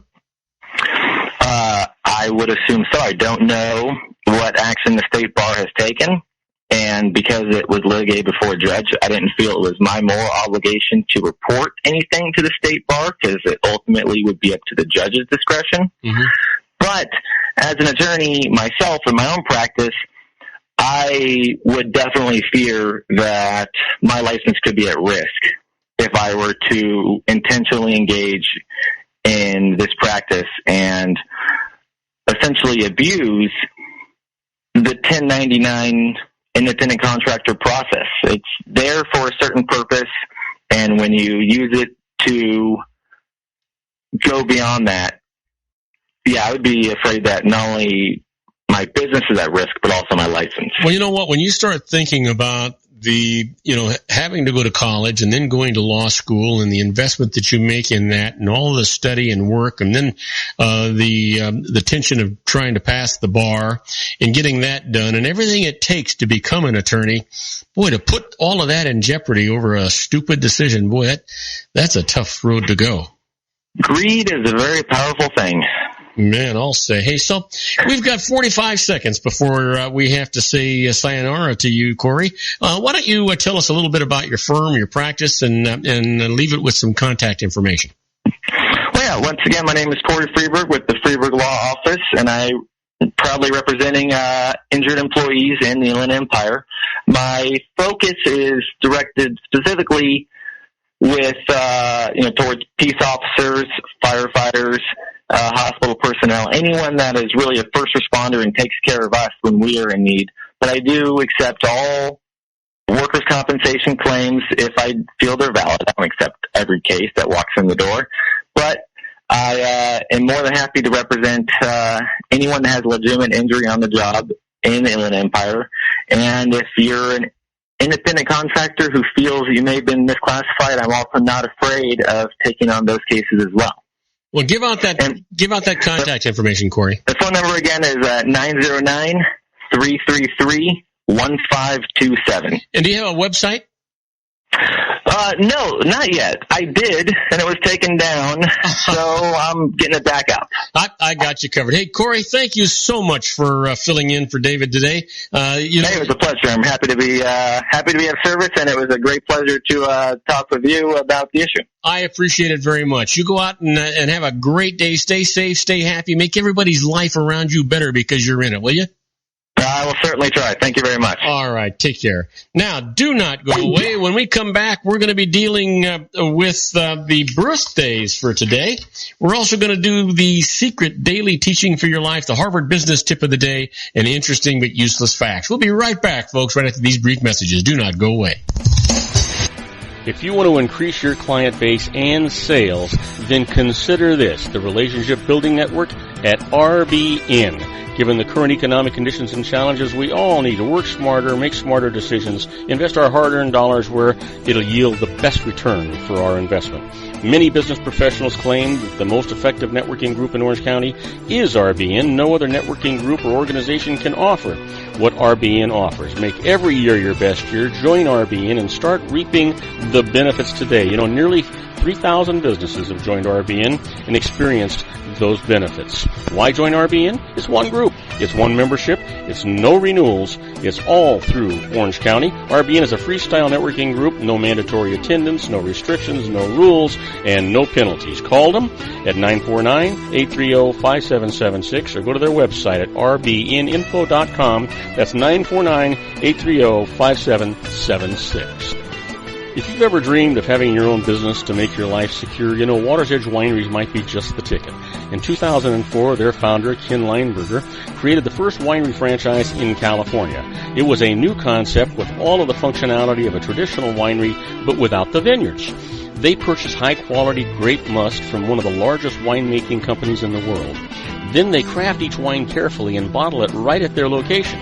The winery was built to satisfy consumer demand for wine by the bottle and by the glass, but still kept the element of allowing customers to bottle their own custom vintage. Now, they're opening urban wineries across the United States under the brand Water's Edge Wineries.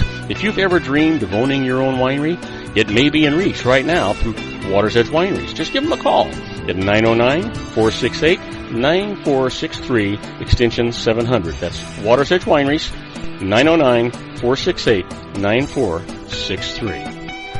Have you ever found yourself caught between a rock and a hard place? The law offices of Blomberg, Benson & Garrett might be just the answer for you. The attorneys of Blomberg, Benson & Garrett have been serving the Inland Empire since 1989. They're dedicated to the aggressive litigation of civil, criminal, and real estate matters. Over the years, they have recovered tens of millions of dollars for their clients. The firm's practice specializes in litigation of personal injury, accident, slip and fall, real estate, and criminal law cases. The firm provides clients with the care, accuracy, and dedication of experienced attorneys. Blomberg, Benson & Garrett is located at 10300 4th Street, Suite 150 in Rancho Cucamonga, California. They've been providing the Inland Empire residents with outstanding legal services for over 25 years. They look forward to providing you with aggressive legal representation. Call them at 909-945-5000, where you can talk to a person, not a machine. That's 909-945-5000, the law offices of Blomberg, Benson & Garrett. And now let's get back to our show where we talk about politics, money, and you.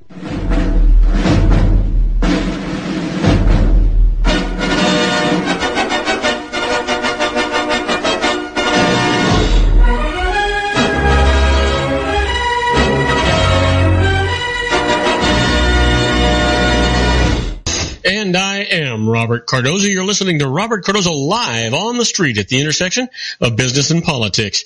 We're at 4:41 p.m. Pacific time, currently 70 degrees here in the heart of the Inland Empire in sunny Southern California. Well, if you're listening to us in San Diego, California, it is currently partly cloudy and 67 degrees. You know what? But right now, it's time for the Harvard Business Tip of the Day. And the tip today is successful bosses act quickly to reward good work. Now, here's the thing. One simple action can dramatically increase any manager's success in gaining the support and engagement of employees, recognizing great work.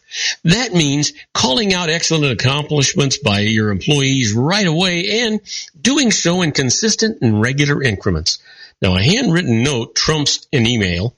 Public recognition in a meeting or peer group makes people feel even more appreciated, and an award presented in a public setting is most effective in conveying a sense of a good job properly acknowledged.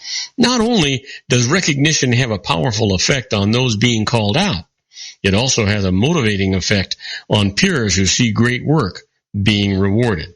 Yeah, and that's an absolute fact, folks.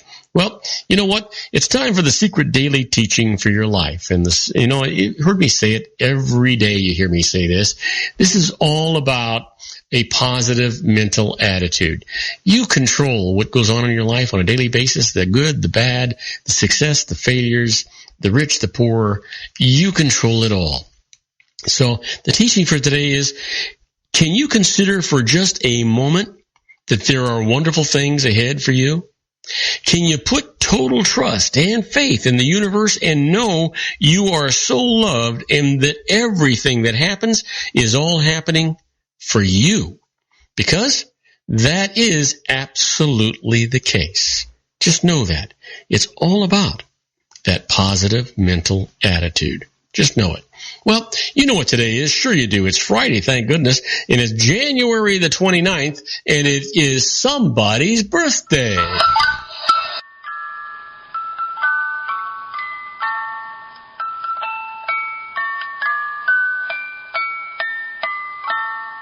Okay, and we've really got a good one here. This person was born in 1954, a TV host, producer, and philanthropist, best known for her self-titled multi-award-winning talk show, Happy Birthday, Oprah Winfrey.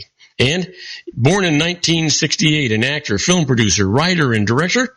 He's married to model Christy Turlington. Happy birthday to Edward Burns. And then finally, born in 1970, an actress and fashion model, she became known for her performance in Drugstore Cowboy and her role in the 1997 film Boogie Nights. Happy birthday, Heather Graham. Well, what happened today in history, do you know? Well, on January 29th, 1845, The Raven by Edgar Allan Poe is published in the New York Evening Mirror. And in 1978, Sweden outlaws aerosol sprays due to their harmful effect on the ozone layer, becoming the first nation to enact such a ban. Of course, that, went worldwide, so you know what's going on. And in 2002, in his State of the Union address, U.S. President George W. Bush describes regimes that sponsor terror as an axis of evil. Well, our quote for today comes from Lewis Mumford. Lewis says, humor is our way of defending ourselves from life's absurdities by thinking absurdly about them. Yeah, go figure, right? That's exactly the way it goes. Well, now it is time for our interesting but useless facts. This is getting to be a popular area of the show, and I like it a lot. I hope you do too. So let's get right to it. Did you know that the first Eskimo Bible was printed in Copenhagen in 1944? Or, I'm sorry, 1744. How about this? When a woman is pregnant, her senses are all heightened. Boy, you can say that again. I can remember when my wife was pregnant with our first child. This was like 50 years ago, folks. I can remember being sent out in the middle of the night for hot fudge sundaes. She was craving things. All of her senses, oof.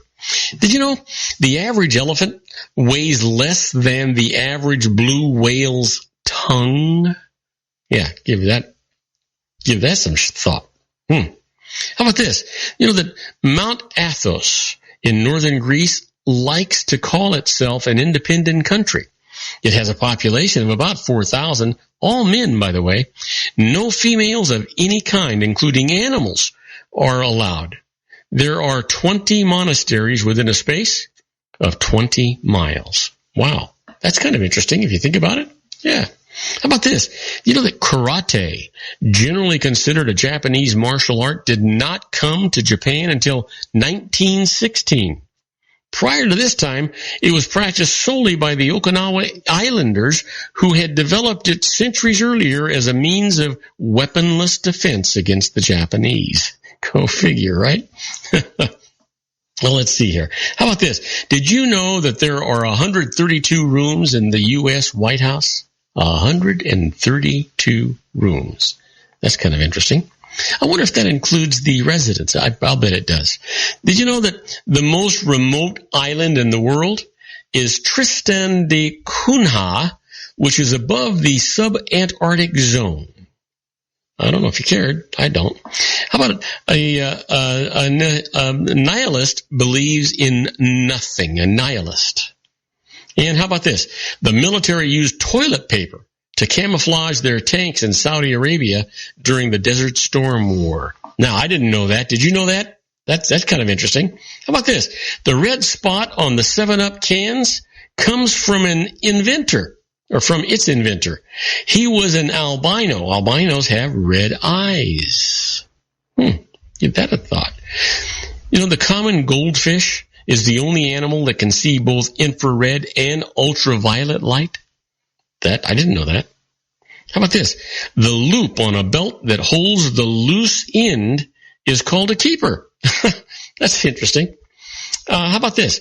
You know, a bee could travel 4 million miles at 7 miles per hour on the energy it would obtain from 1 gallon of nectar. Now that is kind of, you know what? If you think about insects and animals and things, you know, they are really built, you know, in a way that is intriguing and interesting. Matter of fact, so are we, for that matter. So let me leave you with this. Herrings produce air bubbles from their rectums called FRTs that are louder than a jet engine. Wow. Now that is a scary thought. Now, do not go away, because when we come back, we're going to deal with the emails, and I'm going to answer them for you. The first one comes from Allison Wilson from Saratoga, California. She's asking about a wholesale problem. I'll tell you all about it right after these brief messages. Don't go away. Isn't it time to shine the spotlight on your expertise? The Interview, starring you. Here's your chance to capture 5 minutes of fame with The Interview. This isn't just any interview. This is your opportunity to showcase your expertise and position yourself as a trusted expert in a one-on-one video interview hosted by Robert Cardoza, host of the nationally syndicated show Robert Cardoza Live and powered by AHA Studios. What is it? A professionally recorded video for your use. Robert Cardoza interviews you on the set where he records his show. Professional interview showcases your expertise and value, shot in a state-of-the-art studio. And what's in it for you? Gain credibility as an expert, earn the trust of your target market, educate in a way that intrigues your audience, gain a powerful marketing tool that offers dozens of uses, website, video sharing sites, social media, email, DVDs, direct mail, lobby video, resumes, profile building, all that kind of stuff. Association with the nationally syndicated celebrity. That's right. And let's talk about AHA Studios. AHA is a strategic marketing firm that leverages the powerful and visual persuasion to help your business create powerful messages that connect with your target market. AHA ventures way beyond strategy, delivering the marketing collateral you need to start driving a new business through your doors. AHA has a full-service, in-house, state-of-the-art production studio to bring your messages to life using video. Discover how to make The Interview work for you. Call 949-831-2222. That's 949-831-2222. AHA Image Studios Incorporated. Dr. Stephen Tidwell, Gentle Family Dentistry in a caring, personalized environment. Here at Dr. Tidwell's office, we are dedicated to helping you keep your teeth healthy. We are a state-of-the-art dental practice that still believes in traditional values, such as excellent customer service and individual attention. We have a special welcoming offer for you for just $39, a complete exam, personal consultation, professional cleaning, and all necessary x-rays. That's a $266 value for $39. Dr. Tidwell has 2 convenient locations and experienced staff to provide you with professional care and personal attention that you deserve. Call today. Don't delay. A great smile another day. Call 909-944-7308. That's 909-944-7308 for Rancho Cucamonga or San Bernardino. Joel Saltzman is Dr. Wireless. He has turned his considerable expertise into consumer credit risk and wireless security into a highly specialized independent web-based consulting enterprise targeting consumer credit risk analysis and wireless transactional security and monitoring. He works as a wireless analyst, veteran independent agent, and consumer liaison for most wireless telecom carriers and equipment manufacturers. For more than 20 years, corporate and private clients and media audiences have counted on his unvarnished advice while weighing the technology, performance, and cost differences between Sprint, Nextel, AT&T, Verizon, and T-Mobile. Joel specializes in setting up mobile wireless hotspots to be used for disaster preparedness, business continuity, and mobile wireless merchant processing solutions. Call Dr. Wireless at 310-400-4900 or go to his webpage at drwireless.com. Again, call 310-400-4900 or his webpage at drwireless.com. You'll be glad you did. And now, back to our show. I'm Robert Cardoza. You're listening to Robert Cardoza Live on the street at the intersection of business and politics, where at 4:53 p.m. Pacific time, it is still 70 degrees here in the heart of the Inland Empire in sunny Southern California. Well, if you're listening to us in Long Beach, California, it is currently 65 degrees and partly cloudy. Well, time for me to get down to the wire here. We are going to answer your emails. I want to remind you that this is an entertainment section of the show. We want to encourage you to always talk to a licensed professional before you do anything. They're generally always going to save you more money than they cost you. They're going to give you peace of mind that you sleep at night because of their necessity, their licensing necessity to have errors and omissions insurance, which is the same thing as malpractice insurance, by the way. Just want you to know that. Always use them. It's a good idea. Well, my first email today comes from Allison Wilson from Saratoga, California, asking about a home sale problem. It says, I sold a residence that qualifies for tax-free gain, but the sales agent issued a 1099 reporting the sale amount to the IRS. If I include it in gross income, then even after deducting the tax-free amount from that, my adjusted gross income will go so high that I'll lose many other deductions. What can I do about that? Well, listen, when you sell a home that you owned and used as a primary residence for 2 of the prior 5 years, up to $250,000 a gain on that sale is tax-free, $500,000 on a joint return. Now, this amount is simply not reported on your return, so you don't have the problem that you described. You don't have to report the 1099 anywhere on your return as long as none of it is taxable. If part of the gain is taxable, only that taxable portion is included in your gross income. So hopefully that helps you. Next email comes from Nicole Yu from Lansing, Michigan, asking about donating a house and says, I've owned a house as an investment property for several years. It has declined in value, and I wonder if I can do better by donating it to a charity instead of selling it. Well, Nicole, if you want to make a charitable donation, sell the house first and donate the sale proceeds. If you donate it to charity, you'll receive a charity deduction only for its market value, which has a cash value equal to the amount of the deduction times your marginal tax rate and no loss deduction. So let me give you an example of that. If the house that cost $150,000 is worth $100,000 and you are in the top 35% tax bracket, a sale nets $100,000 cash plus a $50,000 capital loss deduction, deductible either in the current year or in subsequent years, depending on other capital gains transactions. But a donation obtains just a $100,000 charity deduction worth only $35,000 cash, subject to adjusted gross income limitations. So, look at it that way. Next email comes from John Berry from Chula Vista, California, asking about earnest money. Says, if a person deposits earnest money on the purchase of a house, then backs out of the deal and forfeits the money, is the loss deductible? And is the money taxable income to the seller? You know what, John? Whether or not the lost earnest money is deductible depends on the intent behind the purchase agreement. If the house was to be purchased to be used as a personal residence, the loss is a personal loss and is not deductible. But if it was to be used as an investment or business property, then the loss can be deducted as an investment or business loss. The purchase money kept by the seller is taxable income to the seller. So hopefully that answers your question. Well, my last email today comes from Callista Britt from Skokie, Illinois, asking about an IRA conversion, and writes, I would like to convert my traditional IRA to a Roth IRA, but am over the $100,000 income limit for doing so. However, if my husband and I file separate returns, it'll put me under the limit. Will this work? Well, Callista, unfortunately, the answer to your question is no. A taxpayer who files married filing separately instead of jointly is not eligible to convert a traditional IRA to a Roth IRA. So hopefully that's answered your question and it helps you. I want to remind you to go out there and get our app. It's free. If you have an Apple product, just go to the Apple Store, search Robert Cardoza Live. The app is right there at no cost to you. Download it. You can listen to our show live. If we're broadcasting live, it'll tell you.